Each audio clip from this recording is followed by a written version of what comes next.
देखिए, ये हेडिंग जो है ना बहुत इम्पोर्टेंट है, क्योंकि थेल्स थ्योरम का जो क्वेश्चन होते हैं और इसके कन्वर्स के जो क्वेश्चन होते हैं उसको बनाने में ना बच्चों का नानी याद आ जाता है। मतलब गलती कर देते हैं वो, और गलती करने का चांस इसलिए हो जाता है क्योंकि वो थेल्स थ्योरम और कन्वर्स को ठीक तरीके से समझे नहीं हैं। अब कहोगे थेल्स थ्योरम तो सर प्रूफ करने आता ही है। प्रूफ करना और यूज करने में अंतर है। थेल्स थ्योरम को प्रूफ करने में और उसको अप्लाई करने में अंतर है। जैसे कोऑर्डिनेट ज्योमेट्री पढ़ रहे थे, उसमें एक सेक्शन फार्मूला था, तो सेक्शन फार्मूला याद करना बहुत आसान है, mx2 + nx1/m + n वगैरह वगैरह, है ना। लेकिन उसको यूज करने में तकलीफ होती है। तो आपको एक तरीका बताए थे जिससे कि आप बहुत आसानी से क्वेश्चंस पे सोच पा रहे थे। उसी तरह से इसमें भी थेल्स थ्योरम और कन्वर्स वाले क्वेश्चंस का हम लोग ट्रिक सीखेंगे। इसीलिए इसका हेडिंग डाला गया है tricks to solving questions by using Thales and its converse. Tricks क्या है कि थेल्स थ्योरम पहले बताओ कि बोलता क्या है। थेल्स साहब बोलते हैं कि अगर एक ट्रायंगल में एक साइड अगर इसके पैरेलल हो जाएगा, DE अगर पैरेलल हो जाएगा BC के, तो थेल्स थ्योरम से हम क्या लिख देंगे by Thales theorem. Thales theorem से हम लिखेंगे AD/DB = AE/EC। थेल्स थ्योरम बस यही बोलता है। लेकिन थेल्स थ्योरम को हम क्या समझेंगे कि थेल्स थ्योरम बोलता है कि DE divides in the same ratio. हमारी बात को समझना हम क्या बोल रहे हैं। DE is parallel to BC, तो थेल्स साहब बस ये बोले थे कि D पॉइंट और E पॉइंट इस साइड को सेम रेशियो में डिवाइड करेगा। अब सेम रेशियो का मतलब केवल यही नहीं होता है कि AD/DB। सेम रेशियो का मतलब एक जैसा आप समझो। एक जैसा का मतलब जैसा इधर रेशियो लो वैसा उधर रेशियो लो, और वो होगा मान के चलो। ये तो पहला आप याद ही रखना, साथ ही साथ दूसरा याद रखना कि अगर तुम AD ऊपर लिए और नीचे अगर AB ले लिए, अगर ऊपर AD ले लिए और नीचे अगर AB ले लिए, तो इस साइड में सेम रेशियो का मतलब क्या होगा, जैसा इधर वैसा उधर। तो ऊपर वाला AD लिए हो फिर AB लिए हो, तो उधर क्या लोगे बताओ आप, AE ले लोगे और A से C ले लोगे। क्या हमारी बात समझे? बोलो। तीसरा बोलना, तीसरा। अगर हम DB ले लिए हैं पहले और फिर AB लिए हैं, तो फिगर में जाके देखो। अगर हम DB लेंगे और फिर अगर हम AB लेंगे, पहले DB और फिर AB, तो उधर क्या लेंगे, एक जैसा लेना है। तो नीचे से लिए हो ना पहले DB, नीचे से लिए हो ना, तो उधर से नीचे से लो पहले EC/AC। और अगर कोई लड़का मान लो ये लिख दे रहा है DB/DA या AD, अगर इस साइड वो DB/AD लिख रहा है, तो उस साइड क्या लेगा वो, है ना, वो लिखेगा EC/AE। अब देखो, इससे जानते हो क्या फ़ायदा होगा कि कभी कभी क्वेश्चन में क्या रहेगा ना कि कहेगा कि ये x है, ये 3 है, ये 5 है और ये तुम्हारा मान लो 2 है, ठीक है ना। अब कहेगा कि x का वैल्यू निकालो, क्या होगा, x का वैल्यू क्या होगा निकालो। तो यहाँ पे बच्चा क्या करेगा कि AD/DB AE/EC लगाएगा। हम उसको बोलेंगे कि तुम्हें निकालना क्या है, तुम्हें निकालना है x का वैल्यू, तो तुम x के तरफ से सोचो। मतलब आप डायरेक्टली लिखो कि हम x के बटे में 3 लिखेंगे। तो अगर वो x के बटे में 3 लिखेगा, तो सेम रेशियो का मतलब इधर क्या लिखेगा बता दो तुम। अगर वो x पहले लिखा फिर 3 लिखा, तो इधर क्या लिखेगा, 2/5। उससे क्या होगा कि एक लाइन में उसका आंसर आएगा 3 दूना के 6/5, यानी कि कितना, 1.2। समझ में आया बात? एक लाइन में उसका आंसर आएगा। इसमें और क्या क्वेश्चन होगा, मान के चलो एक और फिगर बनाते हैं तुम्हारे सामने। जैसे मान लो ये एक फिगर है, A है, B है, C है, और यहाँ पे मान लो तुम्हारा PQ है। मान के चलो तुमको जो है ना वो AP की लंबाई दिया गया है मान लो 3, और ये जो टोटल लंबाई है ना, टोटल लंबाई ये दिया गया है मान लो तुमको 5, टोटल लंबाई 5 दिया गया है। अब यहाँ पे क्या किया कि मान लो तुमको ये लंबाई 6 दे दिया मान के चलो, और ये लंबाई तुमसे पूछ रहा है कि ये लंबाई कितना होगा। समझ रहे हो बात को? ये टोटल लंबाई AC की लंबाई तुम्हारा क्वेश्चन मार्क है। तो जो लंबाई तुम्हारा क्वेश्चन मार्क है ना, उधर ही की तरफ से रेशियो लिखो। तुम लिखो AC, क्योंकि ये निकालना है तुमको। सिंपल सी बात है। हम क्या बोले? हम बोले AP की लंबाई 3 दी गई है, AB की लंबाई 5 दी गई है, AQ की लंबाई 6 दी गई है और AC का वैल्यू निकालना है। तो हम AC के तरफ से सोचेंगे, AC अपॉन AQ लिखेंगे हम। तो AC अपॉन AQ अगर लिखेंगे तो इधर क्या लिखेंगे बता दो आप? अगर उस साइड हम A से C गए हैं और फिर A से Q गए हैं, तो इस साइड हम पहले क्या लिखेंगे? बोलो। पहले हम AB लिखेंगे, क्योंकि हमने पहले बड़ा लेंथ लिखा है, AC लिखा है, तो बड़ा लेंथ लिखेंगे AB। सेम रेशियो का मतलब यही होता है। ऊपर AQ लिखे हैं नीचे, तो इधर क्या लिखेंगे? AP। AB नहीं, AP। अब AC निकालना था और AQ हमको दिया गया था 6, AB हमको दिया गया है 5, टोटल 5 दिए थे। AP हमको दिया गया है 3। तो एक लाइन में आंसर हो जाएगा ये AC बराबर कितना? 5 गुने 6/3, यानी कि 3 दूना के 6 यानी कि 10। क्या बात समझ में आया?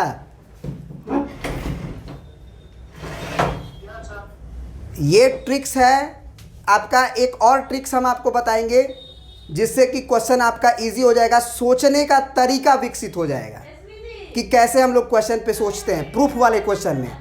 ये तो क्वेश्चन हो गया तुम्हारा। ओए, ये तो क्वेश्चन हम ले रहे हैं किसमें? जिसमें x का y का वैल्यू निकालना है। एक ऐसे क्वेश्चन आते हैं जिसमें प्रूफ करना होता है, तो प्रूविंग वाला क्वेश्चन का भी एक कॉन्सेप्ट आप सीखिए जरा, ठीक है? देखो, वो चीज़ पढ़ने से पहले जो हम आपको बता रहे थे, उसमें से पढ़ने से पहले एक बच्चे ने मान लो मुझसे ये पूछा कि सर आप जो यूज कर रहे हैं वो तो आपने प्रूफ किया नहीं, आपने तो थेल्स थ्योरम केवल प्रूफ किया, और थेल्स थ्योरम ने आपने केवल यही प्रूफ करना होता है AD upon DB is equal to AE upon AC। याद है कुछ आप लोगों को? थेल्स थ्योरम में हमको बस अगर DE लाइन जो है वो BC के अगर पैरेलल है, सुनना ध्यान से, DE अगर BC के पैरेलल है तो बस हमने यही ना प्रूफ किया था, AD upon DB is equal to AE upon EC। बोलो, सही है जी? तो आपने तो ये सारी बातें यूज कर रहे हैं सर, आपने तो प्रूफ किया ही नहीं, तो एक बार प्रूफ भी कर दीजिए। तो बिल्कुल किया जा सकता है। हम क्या बोल रहे थे कि जैसा रेशियो आप इधर लोगे वैसा ही रेशियो उधर होगा, उसी के तरीका से हमने पहला लिखा है। पहला हमने लिखा है AB अपॉन DB, तो इधर AB हमने पूरा लिखा, फिर AD लिखा, मैंने टोटल लिखा, फिर AD लिखा। तो इधर हमने क्या लिखा है? अगर इधर टोटल पहले लिखे हो तो इधर भी टोटल पहले लिखो। अगर AD लिखे हो, सॉरी DB लिखे हो तो नीचे EC लिखो।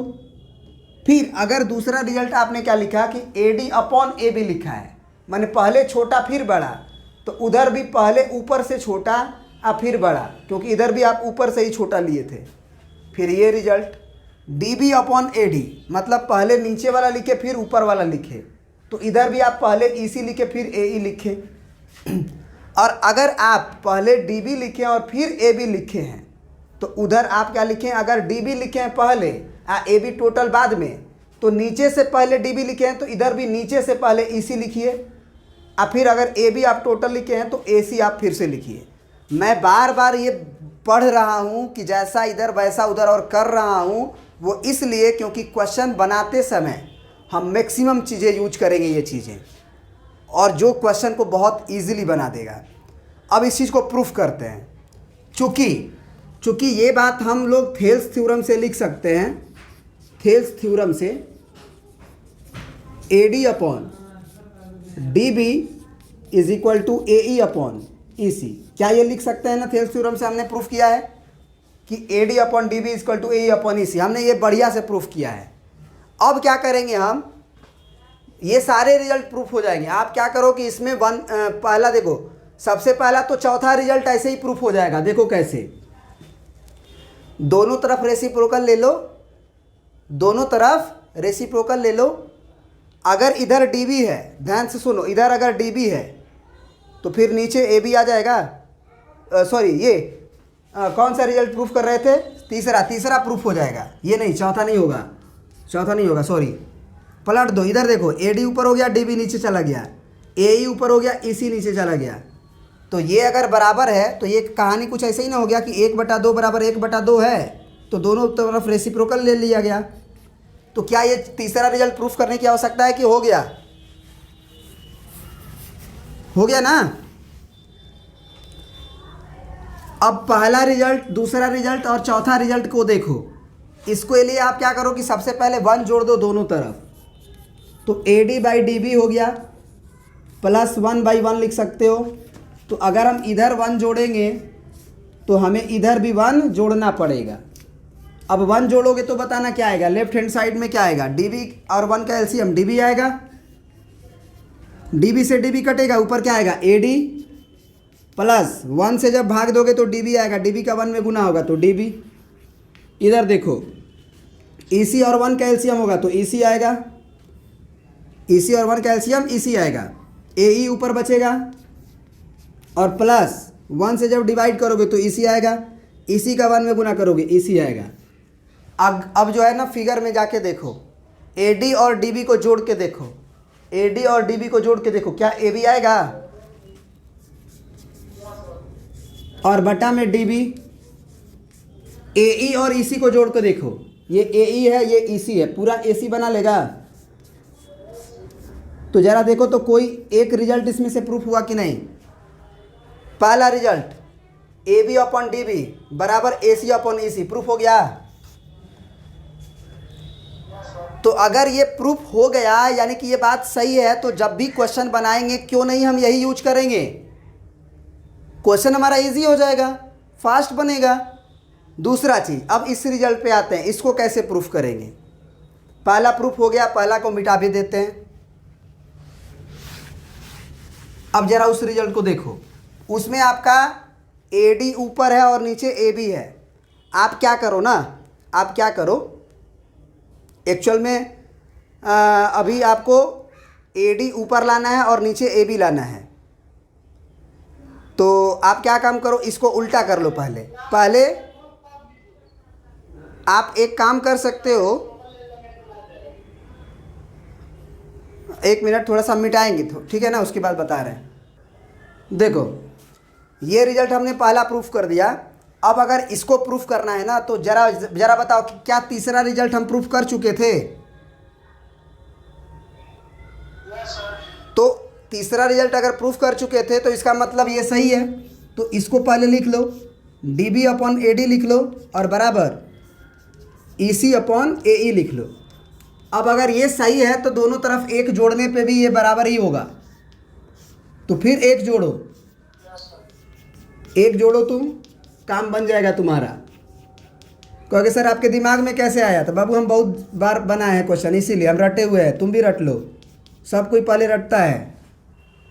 जब आप मैक्सिमम से मैक्सिमम क्वेश्चन करोगे, ये सारी थिंकिंग जो है ना अपने आप डेवलप हो जाती है ना। इसका कोई हार्ड एंड फास्ट रूल नहीं है कि आपने कैसे सोचा।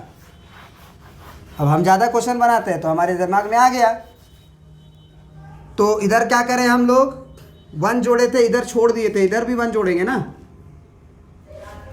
तो जरा बताइए, एलसीएम लोगे तो कितना आएगा? AD, और यहाँ बचेगा DB, और प्लस 1 से AD में भाग देंगे, फिर से AD आएगा, बराबर EC एलसीएम आएगा, AE आएगा ना जी, AE एलसीएम आएगा। AE से ही कट गया, ऊपर आया EC, और प्लस 1 से जब भाग देंगे AE में तो AE आएगा, फिर से AE आएगा, है ना। अब जरा बताओ कि DB और AD को जोड़ के देखो तो क्या आएगा। DB को और AD को जोड़ो, AB आएगा, और ये हो गया AD। इधर बताओ, EC और AE को जोड़ो, EC और AE को, क्या पूरा AC आएगा?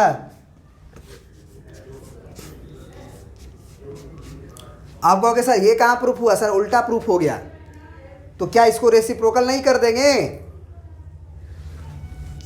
अगर ये बराबर है तो इसका उल्टा भी तो बराबर होगा, दोनों तरफ ना उल्टा कर रहे हैं भाई। तो AD अपॉन AB बराबर AE अपॉन AC। क्या ये चौथा रिजल्ट भी प्रूफ हो गया? तो ये चीज़ आप याद रखिएगा, ठीक है। तो ये चीज़ जो है आप याद रखिएगा कि जैसा इधर रेशियो लेना है वैसा उधर रेशियो लेना है। क्वेश्चन इतना इजी हो जाएगा कि आप सोच नहीं सकते हैं, ठीक है ना। अब क्वेश्चन में जब हम लोग क्वेश्चन कुछ बनाएंगे और इस तरह से हम जब यूज करेंगे तो आप मेरे साथ रहिएगा, तो आपको यूज करने आ जाएगा। क्वेश्चन हम लोग नेक्स्ट वीडियो में लेंगे, ठीक है ना। Thank you.